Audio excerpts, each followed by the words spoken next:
বর্তমানে গোটা ত্রিপুরায় আলোড়ন সৃষ্টিকারী ডেলিভারি বয় প্রসেনজিৎ সরকারের অস্বাভাবিক মৃত্যুকাণ্ডে ফের বড় সিদ্ধান্ত নিল আদালত। এই ঘটনায় অভিযুক্ত 5 জনের দায়ের করা জামিনের আবেদন আজ আবারও খারিজ করে দিল আদালত। ফলে তদন্ত ও বিচার প্রক্রিয়া নিয়ে নতুন করে চর্চা শুরু হয়েছে গোটা ত্রিপুরা জুড়ে। প্রসঙ্গত, ডেলিভারি বয় প্রসেনজিৎ সরকারের মৃত্যুকে ঘিরে শুরু থেকেই একাধিক প্রশ্ন উঠেছে। তার পরিবারের অভিযোগ, এটি কোনো স্বাভাবিক মৃত্যু নয়, বরং পরিকল্পিতভাবে ডেলিভারি বয় প্রসেনজিৎ সরকারকে হত্যা করা হয়েছে। ঘটনার পর পুলিশ তদন্তে নেমে 5 জন অভিযুক্তকে গ্রেপ্তার করে এবং তাদের বিরুদ্ধে গুরুতর ধারায় মামলা রুজু হয়। ত্রিপুরা উত্তর জেলার ধর্মনগর জেলা ও দায়রা জজ আদালতে অভিযুক্তদের পক্ষ থেকে জামিনের আবেদন জানানো হলেও মামলার গুরুত্ব, তদন্তের অগ্রগতি এবং সাক্ষ্য প্রমাণের কথা মাথায় রেখে আদালত সেই আবেদন খারিজ করে দেয়। আদালতের এই সিদ্ধান্তে স্বস্তি প্রকাশ করেছে মৃত ডেলিভারি বয় প্রসেনজিৎ সরকারের পরিবার। এই বিষয়ে ত্রিপুরার 2 বিশিষ্ট আইনজীবী মতামত ও সামনে এনেছে। একজন সিনিয়র আইনজীবী জানান, এই মামলায় অভিযোগ অত্যন্ত গুরুতর। অন্যদিকে আরেক বিশিষ্ট আইনজীবী দেবদাস বক্সির বক্তব্য, আদালত স্পষ্ট বার্তা দিয়েছে যে এমন সংবেদনশীল ও গুরুতর মামলায় আইনের শাসনই শেষ কথা। অভিযুক্তদের জামিন না দেওয়া বিচার প্রক্রিয়াকে আরও মজবুত করবে।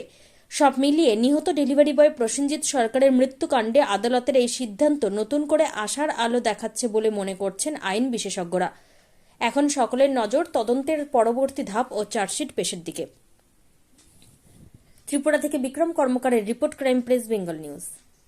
আজকে প্রসেনজিৎ কেসে এখানে কিছু শুনানি হয়েছে, সেটাকে ভার্চুয়াল হয়েছে নাকি তাদেরকে এখানে আনা হয়েছে? না, তাদেরকে আজকে এখানে আনা হয় না। তারা বহুত আগেই মাননীয় ডিস্ট্রিক্ট অ্যান্ড সেশন জাজ কোর্টে তারা বেল পিটিশন ফাইল করেছিল। 439-এ তারা বেল পিটিশন ফাইল করেছিল।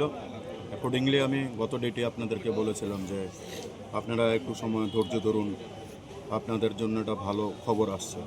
ভালো খবরটা হচ্ছে তারা যে বেল পিটিশনটা ফাইল করেছে তাদের বেলটা অনারেবল ডিস্ট্রিক্ট অ্যান্ড সেশন জাজ কোর্ট মাননীয় আদালত রিজেক্ট করে দিয়েছে। এবং আমি আরেকটা কথা বলেছিলাম যে আমার সঙ্গে যে কোনো একজন অভিজ্ঞ আইনজীবী উপস্থিত থাকবে এবং আপনারা দেখতে পেয়েছেন মাননীয় শঙ্কর লুদ, উনিও আজকে ভিকটিমের পক্ষ থেকে এপিয়ার হয়েছেন। ওনার সঙ্গে আমি অ্যাসিস্ট করেছি এই মামলাতে। সুতরাং যে দৃষ্টিভঙ্গি ছিল যে আপনাদের সোশ্যাল মিডিয়ার মাধ্যম থেকেই বা ধর্মনগর মানুষের যে বিশ্বাসটা ছিল যে ওনারা যে বেল পাবেন না, সেই জিনিসটা আজকের দিনে প্রমাণিত হয়ে গেল যে তারা ডিস্ট্রিক্ট অ্যান্ড সেশনস কোর্টে বেল ফাইল করেছিল, that bail was rejected. Grounds একটাই ছিল যে sufficient materials was in there. সুতরাং তাদের বেলটাকে মাননীয় আদালত খারিজ করে দিয়েছে। সুতরাং এই জায়গা থেকে এই সময়ে সম্ভাবনাটা তাদের জন্য, আসামিদের জন্য ক্ষীণ হয়ে গেল।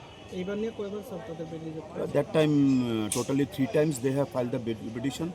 Today is the main bail petition, which will be conducted in the district and session judge court, and that was rejected. এটাই ছিল তাদের prima ফেসি bail petition, and that was rejected. এবং আগে তারা নিচের কোর্টে 2 বার বেল পিটিশন ফাইল করেছিল, that was also rejected. সুতরাং আমি বলছি আপনাদের যে আশাবাদী আপনারা ছিলেন, এবং আমি ধন্যবাদ জানাই অ্যাডভোকেট শঙ্কর লুদ স্যারকে, উনি আজকে আমার ডাকে সাড়া দিয়ে এপিয়ার হয়েছেন। মানবতার মূল্যবোধ উনি প্রমাণ দিয়েছেন। আমি স্যারকে ধন্যবাদ জানাই, আপনাদেরকে ধন্যবাদ জানাই, সোশ্যাল মিডিয়াদেরকে ধন্যবাদ জানাই। কারণ একটাই, প্রথম থেকেই আপনাদেরকে বলেছিলাম যে ending time of the period পর্যন্ত আমি থাকব এবং আমি আছি, এবং আপনাকে বলতে পারি যে এই ধরনের একটা গুরুত্বপূর্ণ কেসে যদি তারা বেল পেত তাহলে সমাজের ক্ষতি হতো, এবং মাননীয় আদালত অনেকটা জিনিস অবজারভেশন করে তাদের বেলকে রিজেক্ট করেছেন। আমি মাননীয় আদালতের প্রতি আমার পূর্ণ আস্থা জ্ঞাপন করছি এবং আপনাদেরকে বলছি এই জয় আপনাদের জয়, এই জয় ধর্মনগরবাসীর জয়। স্যার, যারা অভিযুক্ত আছে তাদের পক্ষের উকিল এখন পর্যন্ত আমরা জানতে পারিনি, তাদের নাম কি স্যার? দেখুন, তাদের পক্ষ থেকে কে দাঁড়িয়েছে নামগুলিও আমিও সঠিকভাবে বলতে পারছি না। হয়তো বা কেউ না কেউ তো তাদের পক্ষে দাঁড়াবেই। আমি এখন ওদের নামটা আমার ঠিক মনে নেই, আমি সেটা আপনাকে বলতে পারছি না। আপনি আমাদের কেসে learned council mister Shankar Lud এবং আমি জুনিয়র হিসেবে ওনার সঙ্গে আমি অ্যাসিস্ট করেছি, আমরা এপিআর হয়েছি। স্যার আপনার নামটা? আমার নাম অ্যাডভোকেট দেবদাস বক্সি। স্যার, আগামী কি 9 তারিখ ওদেরকে আবার কোর্টে? হ্যাঁ, মাননীয় লোয়ার কোর্ট ওদের প্রসেনজিৎ কেসে কি আপডেট রয়েছে? আজকে আপনারা এখানে রয়েছেন ধর্মনগর ডিস্ট্রিক্ট কোর্টে। আমি প্রসেনজিতের কেসে ভিকটিমের পক্ষে এপিয়ার করেছি। আমরা ওদের যে বেল অ্যাপ্লিকেশন করেছিল মাননীয় সেশনস কোর্টে, তাতে আমি অপোজ করেছি। আমাদের মূল কন্টেনশন ছিল even if it is not murder, but এটা হচ্ছে অ্যাবেটমেন্ট টু কমিট সুইসাইড, এবং কোর্ট আমাদের সাবমিশন রেকর্ড করেছে। রেকর্ড করে কোর্ট এটাই বলেছে যে সাফিসিয়েন্ট ম্যাটেরিয়ালস আছে অ্যান্ড অ্যাকর্ডিংলি ওদের বেল অ্যাপ্লিকেশনটা রিজেক্ট করেছে। এখন কি তারা হাইকোর্টে কি অ্যাপ্লাই করবে, এটা কি আপনার জানা আছে? এটা তো ভাই আমি বলতে পারছি না, আমি তো ওদের উকিল না। ওদের অ্যাডভোকেট যে উনি আছেন উনি বলতে পারবেন বা ওরা বলতে পারবেন whether they will move high court or not.